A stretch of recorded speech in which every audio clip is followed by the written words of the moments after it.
বলিউড তারকা সানি লিওনের সদ্য মুক্তি পাওয়া মিউজিক ভিডিও মধুবন মে রাধা নাচে নিয়ে তুমুল বিতর্ক চলছে বলিপাড়ায়। সানির মধুবন গানের কথা ও অশ্লীল নাচের দৃশ্যের অভিযোগ তুলে বিক্ষোভ শুরু করে হিন্দু পরিষদ এবং রাষ্ট্রীয় বজরং দলের সদস্যরা।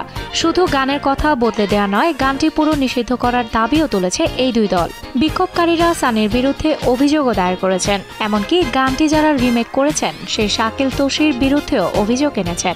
রাধার নামে কুরুচিকর গান তৈরি ও হিন্দুদের ধর্মীয় ভাবাবেগে আঘাত করেছে বলে অভিযোগ তুলেছেন মথুরার পুরোহিতদের একাংশ। এরপরই মন্ত্রী নরোত্তমের ওই ভিডিও সরিয়ে দেওয়ার জন্য সানিকে ৭২ ঘন্টার সময় দেওয়া হয়েছে। এ সময় বিক্ষোভকারীরা সানির পোস্টারও পুড়িয়ে দেন বলে জানা যায়।